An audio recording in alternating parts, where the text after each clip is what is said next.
दिल को छू जाने वाली एक माँ के ममता की कहानी। हिंदी कहानी।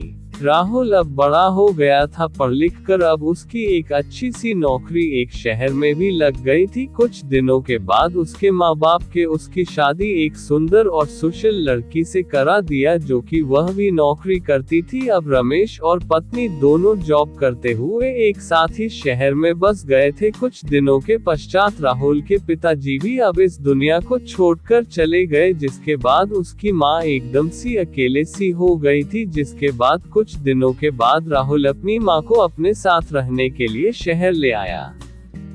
जिसके बाद शहर में आकर राहुल की माँ खुद को एकदम अकेले पाती थी। इस तरह उन्हें भी अच्छा नहीं लगता था, लेकिन एक माँ अपने बेटे की हमेशा खुशी ही चाहती है, सो धीरे धीरे वह शहर में रहना भी सीख गई थी। लेकिन राहुल और उसकी पत्नी हमेशा अपनी माँ को समझाते रहते थे कि ऐसा मत करो, ये मत करो। मतलब कि वे अपने आगे माँ को गांव की एक तरह से गंवार ही समझते थे, लेकिन माँ की दिल तो हमेशा से अपने बच्चों के लिए बड़ा ही होता है। सो वे सभी बातें चुपचाप सुनकर हाँ में हाँ मिलाकर रह जाती थी।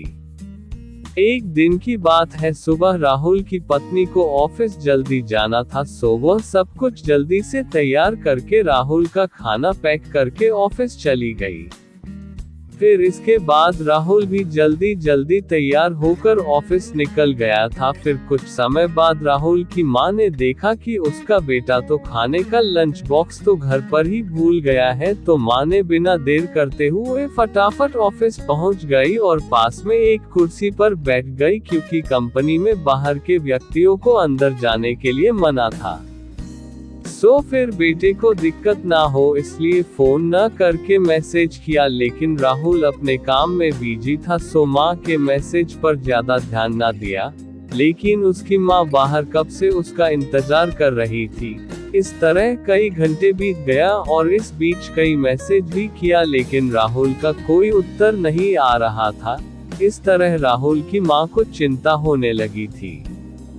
लेकिन राहुल अपनी माँ के कई मैसेज आने के बाद वह अंदर खूब गुस्सा होने लगा था। आज तो उसने तय कर लिया था कि आज घर जाकर माँ को खूब अच्छे तरह से समझा देगा कि यह उसका गांव नहीं है जो कुछ भी मनमानी करती रहेगी। और इस तरह शाम हो गया। अब राहुल घर जाने के लिए कंपनी के बाहर निकला तो देखा तो उसकी माँ तो यही खड़ी है, जिसे देखकर उसका गुस्सा अब 7वें आसमान पर था और बिना कुछ पूछे ही अपनी माँ को डांट फटकारने लगा कि पहले तब घर में खाली बैठे बैठे मैसेज से परेशान करती रहती है और अब तो उसके कंपनी में भी आ गई है। आखिर उनका ये गांव नहीं है जो मनमानी करती रहेगी। ये सुनकर राहुल की माँ ने खाने का टिफिन राहुल की ओर आगे बढ़ा दिया, जिसे देखकर राहुल को अब समझते हुए देर ना लगी कि वह अपना खाना भूल गया था, जिसे माँ ने उसे देने के लिए यहाँ आई थी। इसके बाद राहुल की माँ बोली, बेटा भले ही तुम बड़े हो गए हो, बड़े शहर में रहने लगे हो, भले ही अच्छे बुरे की ज्यादा समझ आ गई हो, लेकिन मेरे लिए आज भी मेरे कलेजे का टुकड़ा ही हो, जिसे मैंने बचपन से लेकर आज तक पालते हुए आ रही हो। राहुल को अब आंखें खुल चुकी थी कि आखिर उसकी माँ उसकी परवाह करते हुए खाना लेकर आई थी, जिसे वह बिना सोचे समझे अपनी माँ को ही डांटे जा रहा था। अब वह अपने किए हुए पर बहुत पछतावा हो रहा था, जिसे देखकर माँ ने उसे एक बार फिर से अपने गले लगा लिया और इस तरह राहुल अब आगे से खुद को माँ के लिए बदल लिया था। अब उनकी पहले से ज्यादा अच्छे से देखभाल करने लगा था, जिसके बाद माँ को अब शहर भी अच्छा लगने लगा था, क्योंकि अब उसका बेटा फिर से उसे मिल गया था। कहानी से शिक्षा।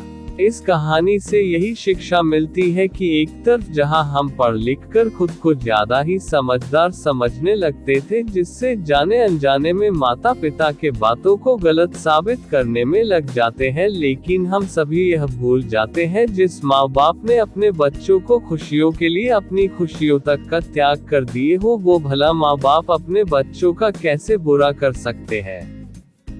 हर माँ बाप की यही इच्छा होती है कि उनके संतान उनकी बुढ़ापे की लाठी बने, लेकिन विकास की अंधी दौड़ में हम सभी अपनी मूलों को भूलते जा रहे हैं, जो कि बहुत ही सोचनीय है। अगर हमारे माँ बाप हमें पाल सकते हैं तो हम उन्हें बुढ़ापे में उन्हें क्यों ही पाल सकते हैं। यही तो हर माँ बाप की इच्छा होती है। तो आप सभी अपने माँ बाप के उम्मीदों पर जरूर खरे उतरे।